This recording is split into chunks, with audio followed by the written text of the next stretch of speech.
To a certain extent, I think the whole rhetoric about AI rests on faith, right? On this idea of like, just trust us. We're the smartest guys in the room.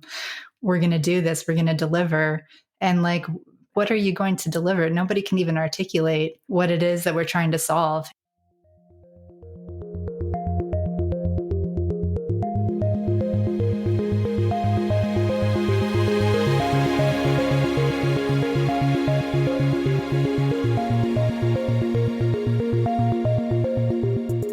Hello and welcome to Tech Won't Save Us, made in partnership with The Nation magazine. I'm your host, Marx, and before we get into this week's episode, just a reminder that we are in the final stretch of our membership drive for the 4th birthday of the podcast, which, of course, we celebrate this month. Our goal is 200 new or upgraded supporters so that we can make a special series digging into the AI hype of the past year or so, the data centers that are required to power all of these AI tools, and the growing backlash to them that is happening around the world due to water use, energy use, questions of control. And that gets to the bigger question of whether we even need this much computing power in the first place in order to build a better world for all of us, instead of just padding the corporate profits of these major tech companies. We're still a ways from our goal right now, so anyone who signs up can, of course, help us hit it and help us to make the series. If you do decide to do that, you'll get some stickers in the mail, a shout out, some occasional premium episodes that we put together, including a bunch based on last year's special series that we did on Elon Musk called Elon Musk Unmasked. And of course, it just helps us to keep making the show, to keep it sustainable. So if you do enjoy the interviews that we do on Tech Won't Save Us, the critical perspectives that we provide you, make sure to go to patreon.com/Tech Won't Save Us, where you can help us hit our goal. Now, this week's episode is with Meghan O'Gieblyn. Meghan is an advice columnist at Wired and the author of God, Human, Animal, Machine. I came across Meghan's work when I read an essay that she wrote a number of years ago now on transhumanism and religion. I found it absolutely fascinating. And given the moment that we're in, where we have these AI companies pushing this notion of artificial general intelligence, these ideas of mind uploading, Elon Musk saying that he's going to have these implants for your brain that will eventually allow you to transfer your thoughts and consciousness onto a computer. And not to mention these tech billionaires who are still trying to live forever and see technology as a means of doing so, and ultimately hope to replace the physical body with some sort of digital computational alternative.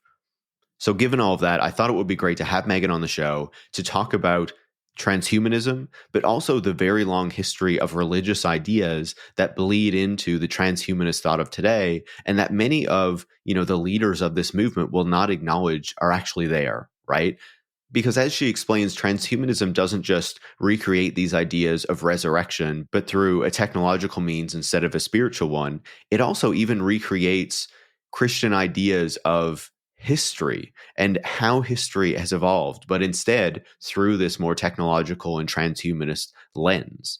Personally, I love these kinds of conversations because I think it helps to demystify these big ideas that we often get from the tech industry, where they act like they're the first people who have ever thought of some of these things. But actually, when you dig into the history, you can see that they're just recreating ideas that have been around for a long time, but expressing them in different ways that make more sense for their particular ideologies or their interests. So as we have this new push for techno optimism and the growing power of Silicon Valley, I think that these sorts of insights are important for us to have so that we can properly understand where these ideas are coming from, the faith that is really inherent in them, even though the people in the tech industry often wouldn't identify as religious, and how we need to have a skeptical view when they're telling us what their potential future could look like and what they want us to achieve. So with that said, I hope you enjoy this conversation with Meghan O'Gieblyn. And of course, if you want to help us hit our goal so that we can make this special series on AI and data centers, you can join supporters like Joseph in Vancouver, C.W. McGregor from Montreal, Raghav Inigyo in Madrid, Yorel in Umeå, Sweden, and Alf from Oslo in Norway by going to patreon.com/Tech Won't Save Us, where you can become a supporter as well. Thanks so much and enjoy this week's conversation. Meghan, welcome to Tech Won't Save Us. Thanks so much for having me. I'm really excited to chat with you. You had this essay published in N+1 quite a long time ago now, but that is, rather newish to me, that digs into transhumanism and its relationship to religion. And of course, you have a book, God, Human, Animal, Machine, that I have had the pleasure to read as well. And I think it deals with these really important topics that are really coming back in this moment as we hear the talk about AGI, but also I think a real distinct shift in the way that Silicon Valley approaches some of these questions. And so that's why I really wanted to have you on the show. And I think just to get into this, can you explain to listeners what transhumanism and the singularity actually are, like what those concepts mean? Because people might have a kind of general idea, but there might be some specifics that they haven't kind of caught. Yeah, so transhumanism is typically traced back to this sort of niche subculture of West Coast futurism that evolved, I guess, in the 80s and 90s. And it was primarily a bunch of tech industry people who were interested in how technology could eventually help humans sort of transcend over into the next phase of evolution. So they're really interested in, nanotechnology and cryogenics and all of these sort of very speculative technologies. They communicated largely via mailing lists in the beginning. And I think probably the point at which that idea reached the mainstream was with Ray Kurzweil's book, The Age of Spiritual Machines, which was published, I believe, in 1999. Kurzweil really popularized this idea for a larger audience, and his version of transhumanism, which I think has sort of become the most well-known version of it, I mean, he sets out this whole history of evolution through the lens of information. And he's basically, information emerged with the Big Bang. And then it became more complex as, plants and animals emerged, and then human minds came about. And this was this much more complex form of information processing. And he believed that this process was exponential. It was happening at an accelerating rate, especially now that we had developed technologies. And so a lot of his projections about the future were based on Moore's law, this idea that, computational power is doubling, I think, every 2 years. And that eventually we were going to completely merge our minds with machines and become, he called it post-human, basically. So he believed that we were currently transhuman because we're in the process of, aiding and enhancing our intelligence and our power as humans through technology. And once the singularity happened, which was this intelligence explosion, we were basically going to be post-human. Yeah, I mean, it was really just this work of, I call it a work of secular eschatology. It has a very sort of transcendent religious arc to it, this idea that all of history is moving toward this moment of final transcendence. Yeah, that's great. And I want to come back to that religious piece in just a second, but you're talking about this emerging kind of in the 80s and 90s, and Kurzweil's book really popularizing it in 99, which of course was the peak of the dot-com boom as well. I guess it would not be surprising that someone like Kurzweil is kind of dreaming up and publishing this idea of the history of humanity being this history of evolution being related to information and information becoming more complex over time and leading to more complex intelligences at the same time as computers are becoming popularized and the internet is becoming more common. Like, it seems like there's a clear relationship between both of these things. Would that be right to observe that? Yeah, absolutely. And I mean, I think, anyone who remembers that era of sort of the emergence of the internet, I was very young at the time, but I mean, there was this very utopian strain of rhetoric about the fact that we were all going to be globally connected. It was going to enhance productivity. It was going to democratize the world. And I think Kurzweil and other transhumanists, they were really sort of the most, maybe the highest form of spiritualizing that idea.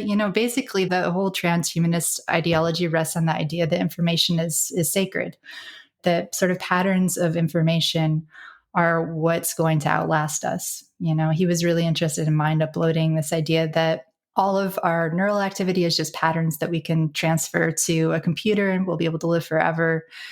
And, if you're a believer in that ideology, it makes sense that you share as much data as possible, that you contribute as much to this future through these technologies that we've since learned have much more mundane uses, to collect masses of user data and, further the advertising, all of these sort of more less transcendent uses that this technology has been put toward. Yeah, I think that makes perfect sense. And I was really struck as I was reading in your essay in your book about these ideas that Kurzweil put forward in the book. And for me, a lot of those things were new to me when I started to read about long-termism. And I was like, oh, they want to colonize these other planets and have all these post-humans in these kind of computer simulations. And this was kind of the first time I had encountered a lot of these things. And then to read in your work that all of these ideas kind of contained within long-termism, other than maybe some particular orientation toward them and moral justification for why that should be pursued, really kind of comes out of Kurzweil's work, and I'm sure some of this transhumanist thought before that. And I hadn't realized that those ideas were kind of decades old already at that point. It's funny because when I was writing this essay about transhumanism, and also when I was writing my book, which was around 2019, 2020, I kept feeling like, oh man, these ideas are so dated, because I encountered Kurzweil in the early 2000s and I was like really obsessed with, I was on the message boards and everything, hearing transhumanists talk about all these technologies. And, by the time we got into like the early 2020s, it just felt like, who really buys into this anymore? And then, a few years later, all of a sudden I'm hearing about long-termism and I'm like, oh, this is just the same shit, basically dressed up in a different name. But it's like the same people. It's these like sort of rationalist bros, like effective altruists. And it's funny because like part of my book, I think, was about how this ideology about the future keeps getting recycled and it keeps appearing and reappearing throughout history. But I think I didn't expect it to come back so soon in this other slightly different form. It's at least good for making the writing even more relevant. But, you talked about how these things come back again. And obviously you mentioned religion and how you encountered Kurzweil's book in the early 2000s. Do you want to talk to us about why, for a little while, those transhumanist ideas were something that really resonated with you, in part because of the religious foundations that they had, even though that's often not acknowledged by the very transhumanists that espouse them? Yeah, definitely. That was a big part of it for me. I was raised in a fundamentalist Christian home. My parents are evangelicals. I was homeschooled as a child, was taught, 6-day creationism, and went to Moody Bible Institute when I was 18 to study theology for a couple of years. And I actually left that school after my second year because I had like a faith crisis and was trying to question the whole Christian ideology. And I was living in Chicago at the time. I was living for many years just sort of on my own and working, and identified as an atheist at that point. I totally left the church. And a friend gave me The Age of Spiritual Machines. And I read it and had like my mind totally blown. I mean, the book was a bestseller, but I think there wasn't like a lot of conversation about those technologies at the time. They were very futuristic. Again, he was talking about mind uploading, nanotechnology, all this stuff that wasn't really part of the mainstream conversation. And I read the book.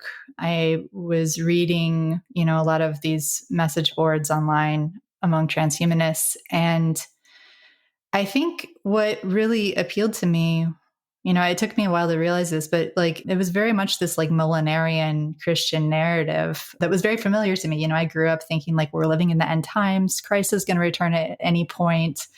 We're going to be raptured. The dead are going to be resurrected. We're going to have these glorious new bodies and live in heaven forever.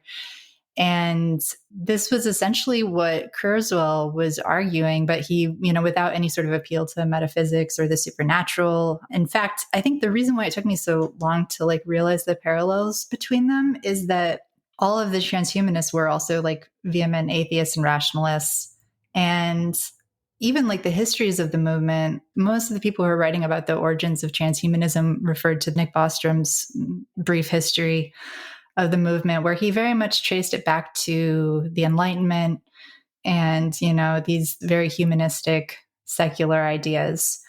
And so it didn't seem as though there was a connection there.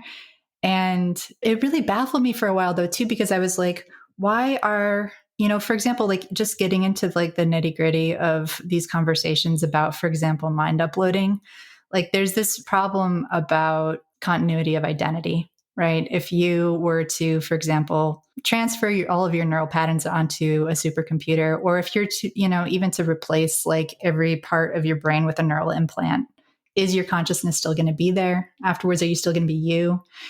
And these were like basically the same questions that the early church fathers were debating in the 3rd and 4th century, which was, for Christians at least, like the body was a really important part of the afterlife. which was sort of what distinguished, I think, Orthodox Christianity from Gnosticism, which thought that the afterlife was just going to be spiritual. We were just going to be souls disembodied. So there's this problem in early Christianity about like, well, bodies die and they decay.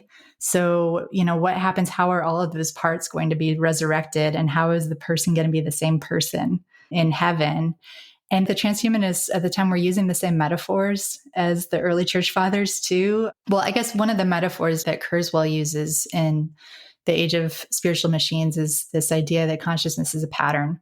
And he said it's like the pattern that you see, in ripples of water in a river. And the individual water molecules are always different, but patterns the same. And that's basically what consciousness is. And that's why it can persist across substrates.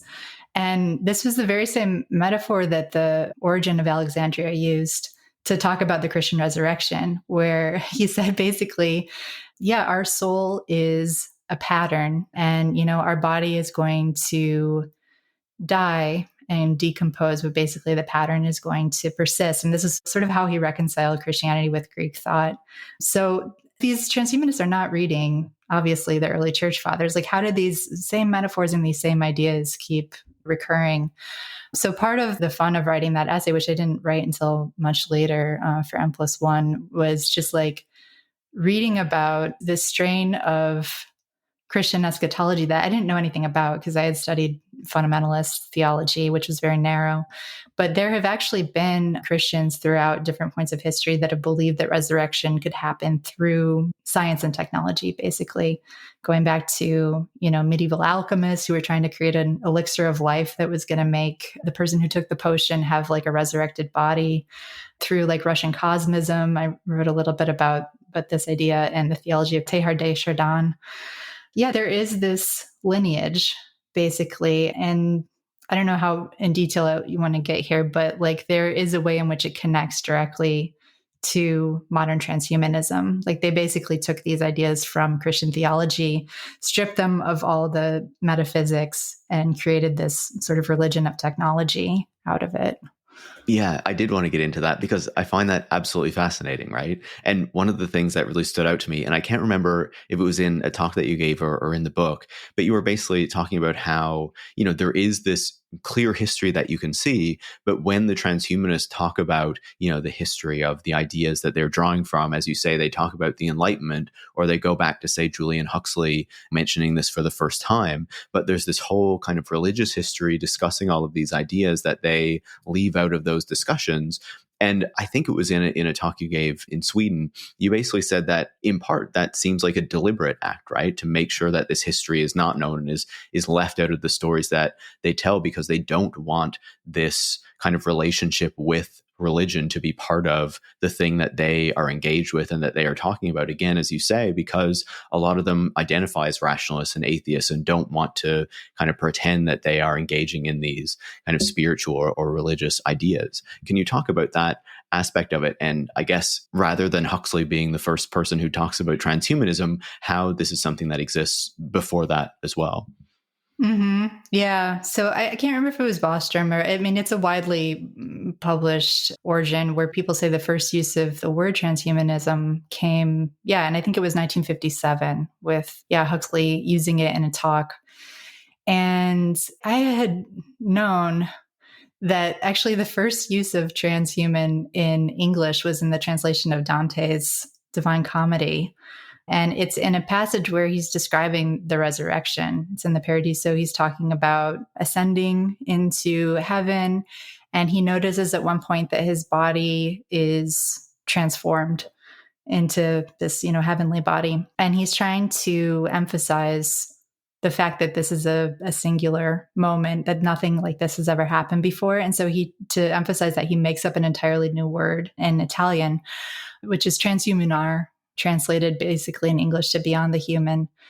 And the line, I think, is words cannot tell of that transhuman change. And so I learned this actually because I was talking to a bunch of Christian transhumanists, which is a whole nother weird subculture, but they really latched onto this as like transhumanism has this Christian origin. And I was like, okay, well, how did it, like this word appeared in, I think it was 1814 when this translation of Dante came into English. And how did it get to Huxley from there? And actually, there was another use of it in the 1940s, I believe, before Huxley, which was the Catholic theologian and priest Pierre Teilhard de Chardin, French priest and paleontologist who was really interested in evolution and sort of merging evolution with Christian theology. And he had this book that was banned for many decades by the Catholic Church as heretical, called The Future of Man, where he laid out this vision of the future, where he imagined that technology would help humans reach the next level of evolution and actually bring about the resurrection prophesied in the Bible. And he had this image of like basically all of the world is becoming more and more connected with technology. And, you know, he's writing in like the 40s and 50s about these ideas. So he's talking about like radio and television, but he somehow saw like mass communication is making our minds like start to become more connected and more merged. And he believed that this was eventually going to create something called the new sphere, which is basically like a lot of people said it's a really prescient, you know, idea of the internet, where human minds are going to be connected. And then this was going to lead to an intelligence explosion, which he called the omega point. And at that point, humanity was basically going to like break through the time-space barrier and become divine. And this was going to be like basically the resurrection. This is how we were going to become gods. And that idea, obviously, I mean, like the omega point is basically just Kurzweil's singularity, but it has very clear religious connotations. He used the word transhuman. Probably he got it from Dante, I imagine. And he talked about how that stage after we sort of become divine, we're going to become transhuman.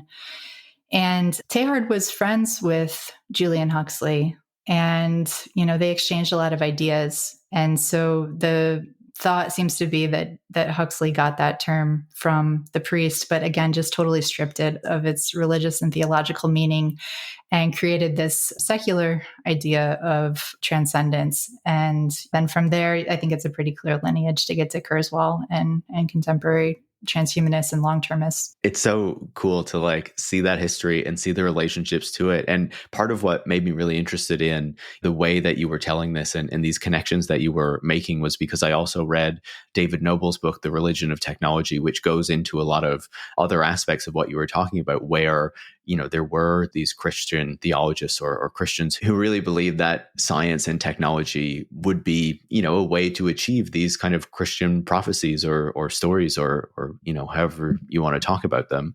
I was wondering if you could talk about that a bit more specifically in relation to transhumanism and, you know, the real similarities that exist between the stories that they tell about what our future is going to look like and how these technologies are going to develop and how they are going to allow us to kind of transcend this human body. And also even with Kurzweil talking about this kind of progression through history and how that relates to the way that this is told in, you know, a lot of Christian theology. And of course, you know, how those things relate to one another and how entirely similar they are, other than obviously looking at different means of achieving something that seems quite similar.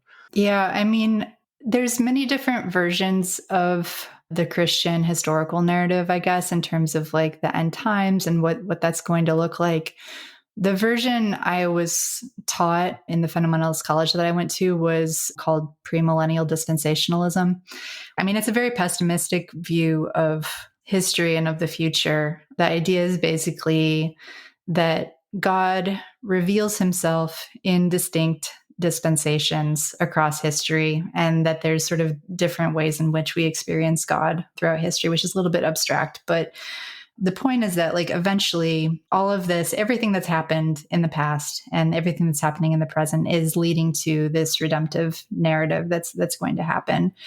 And there was a big kind of split in American Christianity around, I would say, the turn of the 20th century, if I'm getting the dates correct. And then I think it became more pronounced after the World Wars. But, you know, there was this sort of split between Christians who had a very pessimistic view of the future, which is where my family and sort of the tradition I was raised in, this premillennial view, which is that we're headed toward this apocalypse and tribulation.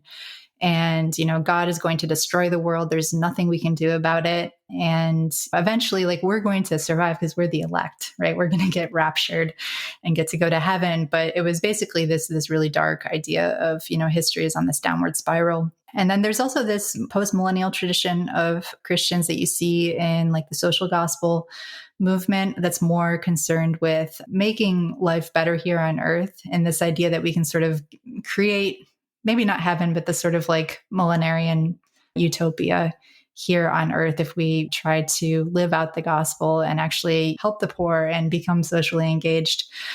So, and that's a much more optimistic view of history. And those ideas have always been kind of in conflict.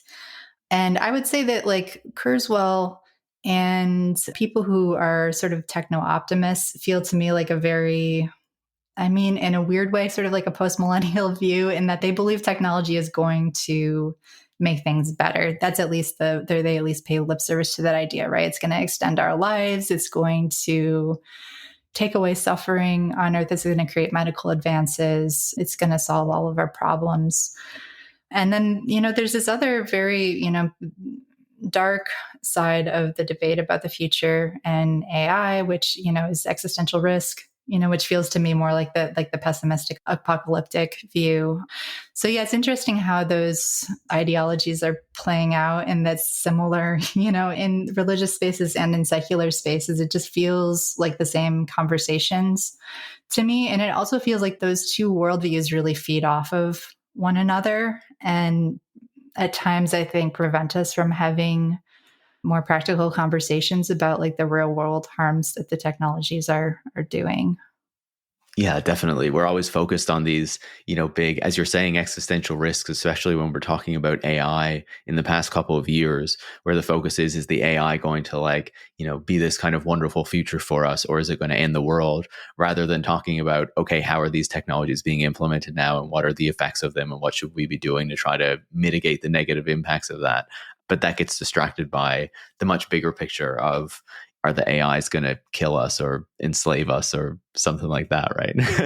Absolutely. Or become God or whatever. Yeah.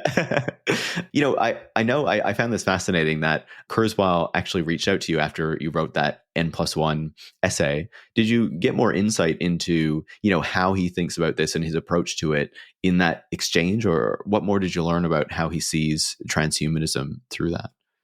Yeah, it was so bizarre. I had this essay appeared in N+1, which is like this, fairly small lit mag. And then it did get picked up in The Guardian after that. So I guess it sort of reached a wider audience. But yeah, I was just checking my email one day and I got an email from Ray Kurzweil. I was like, surely this is a joke. But it was from the actual Ray Kurzweil. He had read the article. He said he really liked it. And yeah, it was very strange. He was talking a lot about metaphor, which was odd because I had been writing my book by that point, and I was thinking a lot about the question of metaphor and technological metaphors. And he said, anytime we're talking about something transcendent, we have to use metaphor because it's a reality that we can't access. We would have to transcend time and energy in order to understand that. And our human understanding is limited. And he said, basically, Christians were, and other religious people are using pre-modern metaphors to describe the future.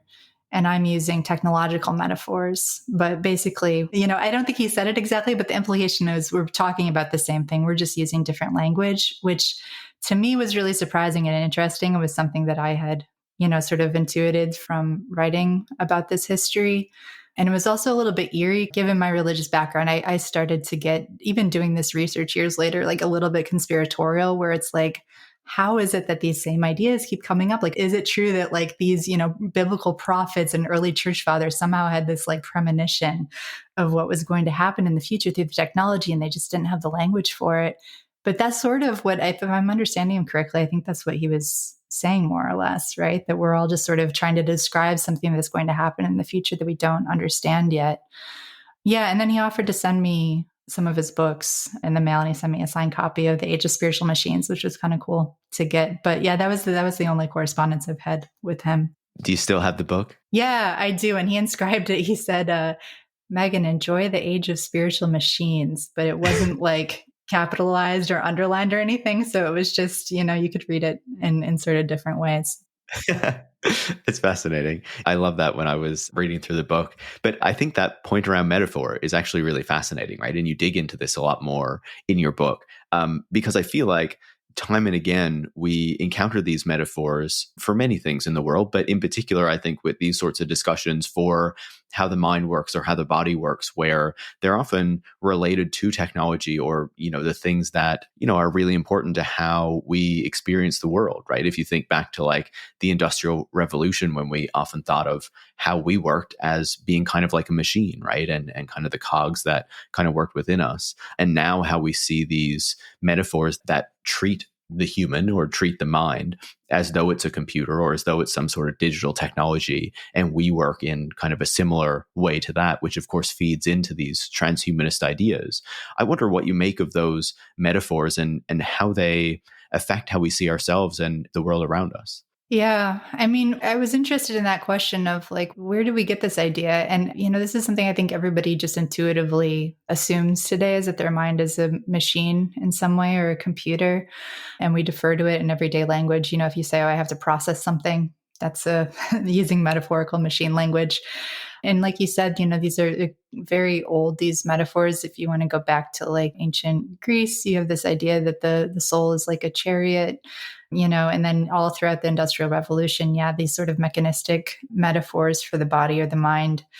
The idea of the mind as a computer really emerged in the late 1940s, early 50s with the emergence of neural networks, which were based on the brain. And there was this idea that we could create these, they were called at the time Turing machines, that were sort of operating in the same way that our minds were. And the thing with any type of metaphor is it goes kind of both ways. So then shortly after that, there's this idea that, the mind is also, computational, that the mind is, in some of the early theories, it was really like this sort of humorous idea that the mind functioned according to like, binary logic and things like this. But it's a useful metaphor, obviously. I mean, all of like cognitive science and AI research has grown out of it. And part of, I think, the appeal of it initially was that, if you think about the mind as a machine, you can get away having to talk about consciousness or the soul or these sort of like, subjective experience, basically, which is a hard thing to talk about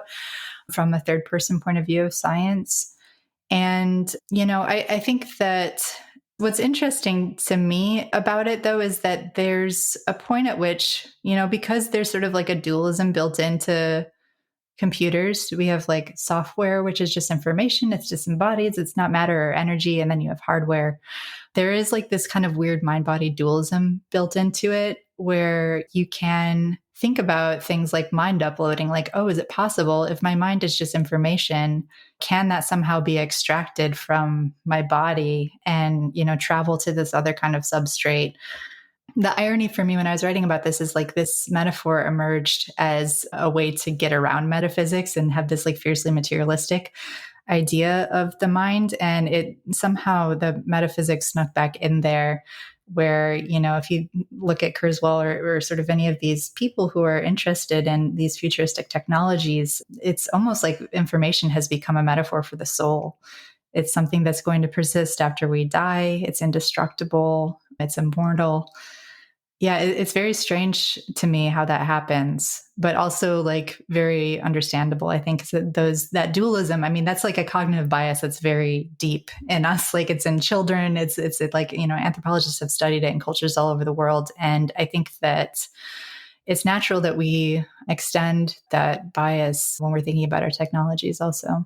Do you think that that metaphor that, the mind or the body is like a machine or like a computer, do you think it leads us to be more open to ideas like transhumanism, or this idea that a brain or a human mind can be recreated on a computer, when it allows us to, I guess, not think so much about the biological barriers to that? Because if we think that the brain computes and processes just like a computer, then it's easier to believe that, okay, maybe we're going to recreate the mind on a computer, or an AI is going to reach the level of human intelligence, and we're going to be able to kind of stick some computer hardware on the back of our brain and transfer it over to a machine. Like, do you think that it leads us to be more open to these things? And do you think in part it kind of misleads us into believing that something like this is possible at all?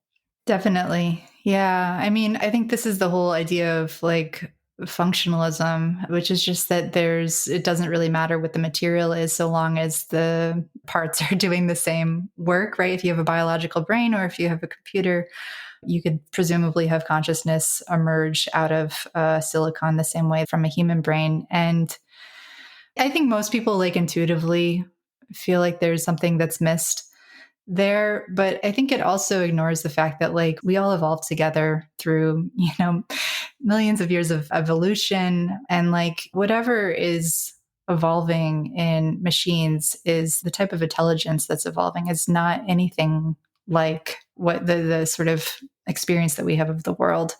In fact, there's not really any evidence that there's going to be any kind of first person experience in machines. And, that's another thing that comes up in a lot of these conversations about mind uploading, which is like, if you start reading, it sounds like great, like, yeah, oh, yeah, we'll be able to live forever in the cloud. And if you start reading between the lines, it's like, well, we can't really guarantee that there's going to be any sort of subjective experience. It could just be this like sort of clone that looks and talks like you, and there's not any experience there, which is like, okay, well, what is the point of, people who want to live forever? They want to experience that. They don't just want to have some avatar or clone of themselves that's persisting after they die. Maybe some people do. That was a moment of disenchantment for me when I was really into transhumanism. I think that was the appeal for me. It's like, oh yeah, this is a way to live forever. And it's like, well, the people who are writing about this don't believe that machines have consciousness. A lot of them don't believe that humans have consciousness, really. I mean, that's sort of a superstitious idea. There's not really a clear way to talk about it. But yeah, I think that, I don't know, what is the point of living forever if you're not going to experience it? Yeah, I don't know if living out my life in the cloud sounds so appealing to me. Yeah, me neither. I was really fascinated to learn, though, that a lot of Kurzweil's interest in this seems to come from his desire to, be able to kind of recreate his father as, a digital agent or an AI being or whatever you want to call it. And I was particularly fascinated because I'd never heard this before, that he has collected a bunch of writings and things like that his father had, and in the hopes that one day be able to be scanned and like some AI chatbot or something of his father will be able to be recreated. Do you think that is kind of part of what motivates his interest in these sorts of ideas? Yeah, he's been very, I think, transparent actually about the fact that he has a very personal motivation for this. And yeah, there was a documentary about him many years ago called Transcendent Man, where he, takes the filmmakers into this storage unit that he has where he's kept all of his father. His father was a classical musician, so he has all of his music, he has his letters, he has his diaries, and a lot of personal writing. Yeah, he actually did at one point use this to create a chatbot of his father. His daughter, actually, Amy Kurzweil, wrote a book about her dad called Artificial. It's a graphic memoir, which is actually really excellent. And she talks about sort of interacting with this chatbot version of her grandfather. And we've seen, a lot of sort of speculative, startups that are claiming to be able to resurrect in chatbot form people who have died so that you can talk to them, talk to, some version of them after they're gone. To me, I think to most people right now, it doesn't really seem especially appealing because, I mean, part of the idea of communicating with the dead isn't just to like get information about what they would say to you. It's about making some sort of interpersonal connection that if the person isn't actually there, I don't know what sort of like emotional or spiritual benefit you're getting from that. But I definitely think it's something that we'll see more in the future. There's probably a market for it of some sort.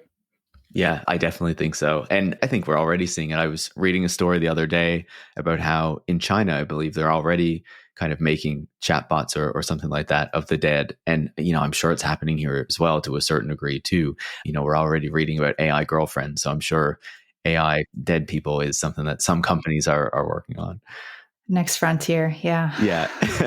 I was interested as well. You were talking about how you became an atheist after this evangelical upbringing. I would imagine in the time that you had done so, you were probably into some of the new atheist kind of writers and that movement as well. Would that be fair to say? Yeah, I went through a whole phase where I was reading Dawkins and Hitchens and Sam Harris. And yeah, it was part of my deconversion journey. Yeah, I was right along with you. I became an atheist in the mid 2000s. And so it was right at the time when that was kind of in full steam. And I remember watching Bill Maher's documentary and, Religulous, I think it was called, and kind of being all for it, like embarrassing to admit today.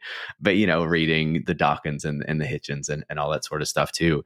And I was interested in, because I feel like this movement kind of happened at, a particular moment in time.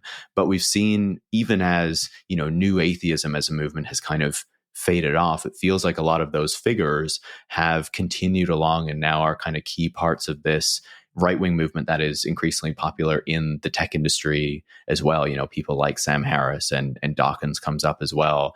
And even though, it's not as kind of explicitly championing atheism in the way that kind of new atheism was, it feels like a lot of these ideas kind of still stick around, and these figures have become key figures in this kind of anti-woke movement or whatever you want to call it. I wonder if you have any thoughts on how that has developed and how those ideas kind of seemed like a foundation for some of what has come after. Yeah, I admittedly have not followed them as closely. I know that they're like touchstones in the sort of rationalist community, but it's strange. I don't know if this is actually true. My parents recently told me that Dawkins is now Catholic. Is that true? Or that he's like a cultural Catholic? Cultural Catholic, yeah. There was an interview recently where he was talking about how he's not a Catholic himself. He doesn't believe in God, of course, but yeah, he was really interested in cultural Catholicism, and like it would be very disappointing to him if the churches in England went away, and he still loves to go to them for the cultural experience, just not the religious experience. And he was basically making the argument that like if churches were replaced with mosques, it would be terrible to him, right? Because picking up on the Islamophobia that was always kind of there. Right, which was with Sam Harris too. I remember. Yeah. I mean, to me is just there's a cynical part of me that just says that they're just sort of trying to capitalize on the way that public sentiment on the right especially has shifted in the last few years. And I do think it reveals some sort of bad faith about their whole project. I think from the beginning, I kind of become disenchanted with them even before that. Well, I mean, part of it I think is maybe because I can see how, even people who are very militantly atheist or rationalist, that doesn't inoculate you against superstition. It doesn't like inoculate you against these really basic human desires to live forever, or, to find some sort of like technological transcendence. If anything, I think it sort of puts blinders on you in a way, because again, a lot of these ideas about technology in the future feel to me like very much rooted in wishful thinking in a way that is precisely the kind of wishful thinking that they accused religious people of back in the early 2000s. No, I definitely agree with that. I was commenting, I think it would have been the end of last year, on a manifesto that Mark Andreessen had written, the Techno Optimism Manifesto. And it really stood out to me in that moment. I feel like they've been kind of increasingly pulling on faith in order to drive their technological project. But in his manifesto, he was making all of these claims, and basically saying time and again, we believe, right? There was no kind of tangible foundation to this belief. It was just, we think that this technology is going to change the world in all these positive ways that I, Mark Andreessen, am setting out. And you should all have faith that we can achieve this. And it very much felt like this kind of religious argument, even though I'm sure Mark Andreessen would say, that he's an atheist and he doesn't believe in all that and whatever, but it still seemed to be drawing on these very similar, ways of arguing and ways of presenting this. Yeah. Oh, that's really interesting. And to a certain extent, I think the whole rhetoric about AI rests on faith, right? On this idea of like, just trust us. We're the smartest guys in the room. We're going to do this. We're going to deliver. And like, what are you going to deliver? Nobody can even articulate what it is that we're trying to solve. It's going to change everything. It's the future. It's these abstractions that do feel very much like religious rhetoric to me. And the people who believe in this feel to me also like spiritual acolytes in a way, just with like the way in which they've just completely gone all in and embraced this idea of the future. And I mean, Sam Altman, I think, talks about the future in a way that's like very Manichean, like, this is, the way history is going. People who are on board are going to survive and people who are not, are going to be left behind. He said this a couple of years ago in a tweet, I think. And I mean, to me, it's really like this idea of a spiritual elect that you see. That was the same thing like my family believed, which is that like we are going to, because we have honored God, the world is going to be destroyed, but we're going to survive because we are the good ones. And yeah, I think it seems like there's sort of a similar narrative there, which is like we're on the side of progress, we're on the side of the future, and people are going to fall by the wayside, but we're the ones who are going to make it into the next stage of evolution. I feel like that's part of the reason why your writing really resonated with me, right? On the one hand, talking about kind of the circularity of these ideas and these ideas coming back again and again, but also the fact that, we kind of, as Western society, have gone through this secularization. So we lost this ability to look up and say, okay, we're trusting in God, we're going to go to heaven. We have these religious stories that we tell ourselves. And what fills that void? It feels like in the tech industry, they've kind of built their own kind of theology or religion of techno-optimism or whatever you want to call it, that gives them these narratives that give their life meaning and allow them to feel that they're contributing to this bigger project. I think we often joke about like the cult of Elon Musk and the people who are really behind him and just believe in kind of whatever he says, but it feels like there's something broader in Silicon Valley where, as you say, Sam Altman is drawing on this, and especially the way that he talks about the potential AGI and, what this is going to be. It feels like they are kind of, building their own belief system, whether we want to call it religious or whatever, in order to get their followers and their believers to stick behind them. Yeah, absolutely. What was the phrase that Altman used when he was describing AGI, like magic intelligence in the sky? I would believe that. Yeah, I mean, I do feel like it's filling a vacuum that, that we've seen so much secularization and people, I think even people who are in, institutional religion today don't quite believe it as literally as they used to. And there's something I think really appealing about a literal future that's going to enact a lot of those promises. And if you're going to make the case, which I've made these technological stories about the future are a form of religious eschatology, it is like the crudest, most fundamentalist version of that, which is, again, this idea that like, we're going to live forever. We're going to be saved. Everyone else is going to die.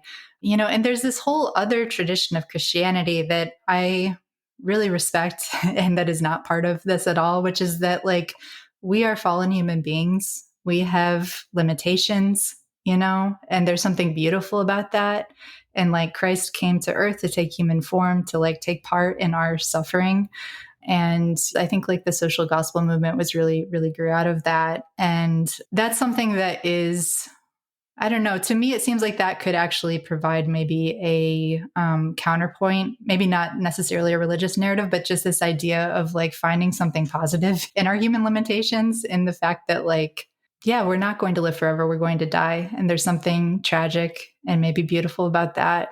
And to like strip away that whole aspect of human experience that I think so much of our history has been devoted to exploring, it just feels like this very sort of crude, like the most sort of basic, like childish version of Judeo-Christian narratives that you can come up with.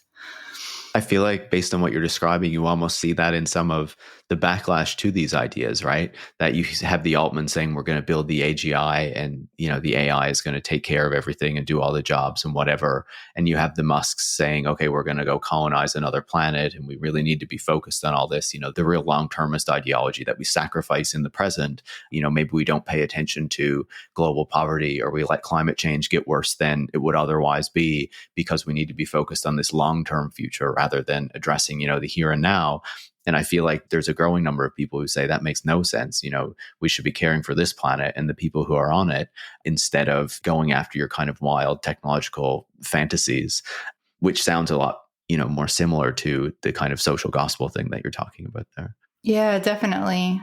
I mean, long-termism, like when I first started reading about it, I think it even more than transhumanism, because they are thinking about ostensibly thinking about things like climate change, but also like kind of dismissing it, feels like really similar to the premillennial Christianity that I experienced growing up, which was also, not interested in climate change. Who cares? They're like, God's going to destroy the world anyway, and this idea of like, we're going to invest all of our resources and all of our energy into these future human descendants who are not even going to be human. They're going to be like digital beings, I think is the idea, right? That this like really extreme utilitarianism, it does feel like it's a way to like escape historical responsibility, to put all of your energy into this like afterlife that you're not going to experience, but is, going to make you a good person somehow, and ignoring the really real and more urgent injustices and problems that we're living through. Yeah, when you talk about that element of long-termism as well, one other thing I wanted to ask you about before we wrap up was Nick Bostrom, who is obviously one of the major kind of long-termist thinkers coming out of that rationalist and transhumanist tradition, wrote about this thing called the simulation hypothesis that people will probably have heard Elon Musk talk about, right? That we all live in a simulation and whatnot. And in your book, you talk about that in particular in relation to creationism, right? And this, again, kind of these ideas of religion, in a sense, coming back where you're not only thinking about how you're creating new humans or kind of uploading the mind or what have you, but actually creating a whole new world that you have complete control over, that you are like the god of. How do you see that kind of simulation hypothesis and, the way that Bostrom approaches it? Yeah, I also was really obsessed with the simulation hypothesis for a long time. And it's a technological creation myth, and it appeals to the same cognitive biases I think that we have as humans, where we tend to see everything as designed and everything as having a purpose and a telos. And I think it makes a lot of sense to people right now for that reason. I think a lot of even just people, that I'm friends with will casually just be like, oh yeah, of course we're in a simulation. That makes total sense.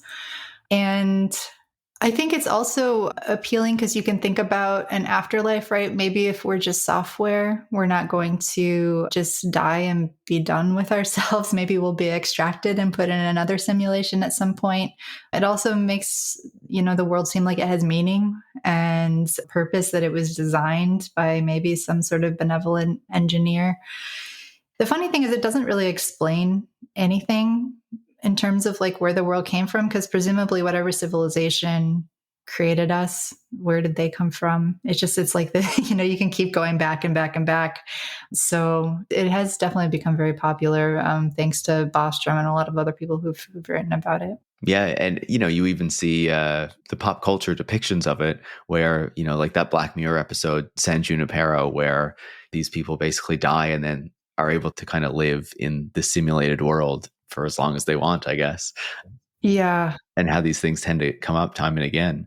I think to wind down our conversation, I wanted to ask you, after, looking into this history, after looking into transhumanism and the metaphors that we have around technology and the mind and the body and all these sorts of things that you have explored through your work over the past number of years, I wonder, should this make us think differently about the technological stories that were told and where, this is all going? The big thing for me is just realizing how much of these projections about technology, even when they're rooted in data and hard facts, I'm putting scare quotes on that, are at root, come from a lot of wishful thinking and a lot of inherited cultural narratives that seem to keep finding their way back into the stories that we tell about the future.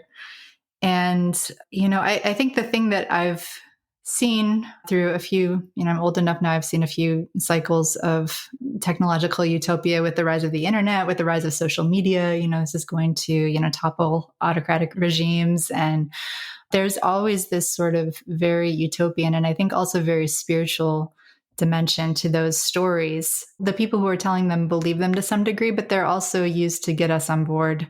And again, to share our data, to accept these technologies as somehow predestined or foreordained, that these are, this is where history is going. And if you don't believe in God and you don't believe that there is, a telos to history, you have to take responsibility for the fact that like we are building these technologies I mean, as humans, we are, right? We have a choice. We're making these decisions. And I think the hardest thing for me is just watching, the people who are building these technologies sort of treat them as though they're inevitable, that they're just the next stage of evolution. And then also, the people who, I talk to who are like not necessarily thrilled about that technologies, who just sort of complacently accept them because this is the future. This is where everything's going. And it's like, no, we don't have to accept this, fatalistic story.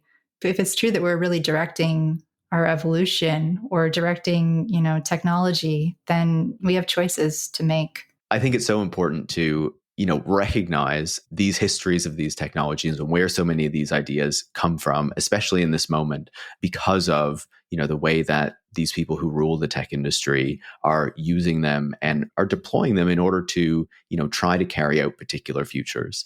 And so that's why, I think your work is so important and why it was a real pleasure to have you on the show today. So thanks so much, Meghan. Thanks so much for having me. Meghan O'Gieblyn is an advice columnist at Wired and the author of God, Human, Animal, Machine. Tech Won't Save Us is made in partnership with The Nation magazine and is hosted by me, Paris Marx. Production is by Eric Wickham and transcripts are by Brigitte Pawliw-Fry. Tech Won't Save Us relies on the support of listeners like you to keep providing critical perspectives on the tech industry. You can join hundreds of other supporters by going to patreon.com/techwon'tsave us and making a pledge of your own. Thanks for listening and make sure to come back next week.